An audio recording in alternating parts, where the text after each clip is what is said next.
As chairman of the committee, the Agriculture Committee, the always powerful Senate Agriculture Committee, I want to emphasize that this proposal, again, as Heidi has emphasized, and everybody here, is the #1 issue of concern in farm country. I have heard directly, as all of us have, farmers, ranchers, state agency officials, various industries in Kansas, and for that matter, every state that's represented here, that unless we take action, they will be very negatively impacted by this proposed rule. Too often I hear from my constituents that they feel ruled and not governed. That's a problem.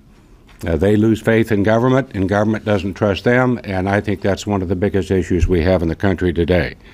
The genesis of today's legislation, the Federal Water Quality Protection Act, is in response to exactly that sentiment.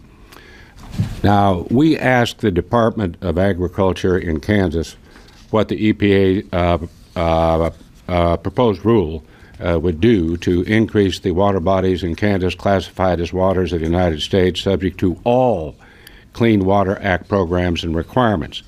That would increase 460%, totaling 170,000 stream miles. Now, this isn't going to work, and it makes no sense in arid areas where I'm from, Dodge City, Kansas, and also western Kansas. The EPA claims the proposed rule provides greater certainty and clarification. Well, it only required 88 pages of regulation in the Federal Register. 88 pages, and I defy any of you, even Alan there, to determine the 88 pages and what they meant. I don't care if you're a CPA, an attorney, a commodity group, or farm organization, even our hearing when we had it in the Ag Committee. Extremely difficult. In behalf of the farmers and ranchers in rural America, my strong message to Administrator McCarthy is very simple. She wants to change the name, and she doesn't want Waters of the U.S. She wants the Clean Waters Act. Well, merely changing name of the rule is not enough, and providing empty assurances is not enough.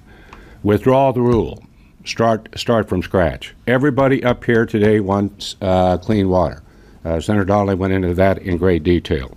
If you want to protect clean water, it is time for this administration, the EPA, to listen, withdraw the rule, start the process over again, and in a manner that allows for meaningful public input and consultation with state partners who are ready and waiting to work with the EPA, if we can work with the EPA as opposed to an agenda.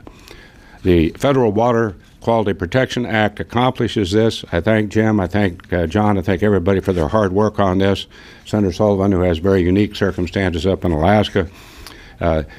Let's develop a rule that respects the rulemaking process and is an effective for farmers, ranchers, and rural America. It is a privilege to join my colleagues. I thank them for making such a strong statement, and let's follow up on the hearing we had in the Ag Committee.